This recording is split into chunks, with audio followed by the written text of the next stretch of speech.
Kompas Bisnis hadir ke hadapan Anda bersama saya Asri Gunawan. Saudara Menteri Keuangan Sri Mulyani mengklaim APBN akhir tahun 2024 ditutup lebih baik dari perkiraan.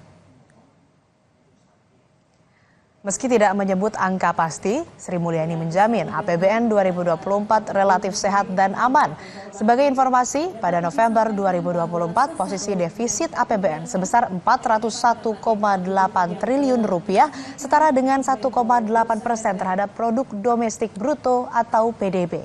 Tetapi klaim defisit yang sehat ini menjadi pertanyaan, apakah tahun ini akan terjaga atau tidak? Mengingat penundaan pembatalan PPN 12% untuk melindungi daya beli mengakibatkan negara kehilangan potensi penerimaan sekitar 70 triliun rupiah. Saya diminta Presiden untuk menyampaikan agar kabar yang saya sampaikan kepada Presiden atau laporan yang kami sampaikan kepada Presiden bisa di-share sedikit karena kabarnya baik. APBN alhamdulillah 2024 kita tutup dengan jauh lebih baik dari apa yang kami laporkan pada semester 1 di DPR dan di Kabinet.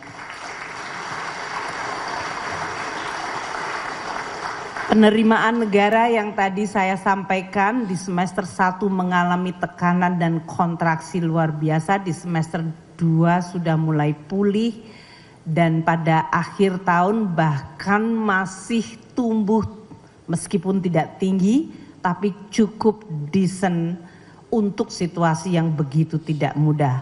Tumbuh dari tahun lalu meskipun tidak tercapai target karena target 2024 waktu itu dibuat cukup tinggi.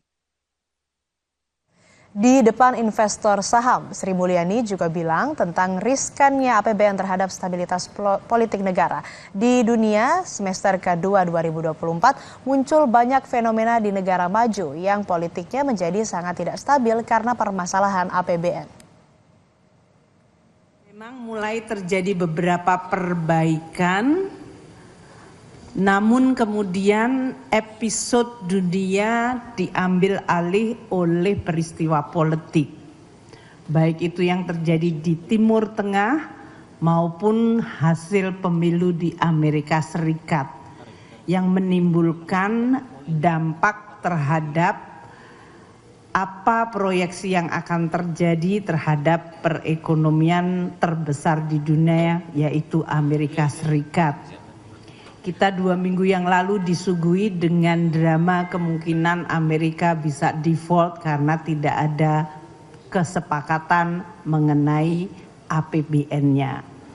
Kita lihat banyak drama negara APBN tidak disepakati menyebabkan pemerintah menjadi berubah. Dari mulai Perancis, Perdana Menteri harus resign 2 kali. Inggris yang terjadi perubahan pemerintahan, di Jerman hari ini tekanan sangat tidak mudah karena faktor APBN.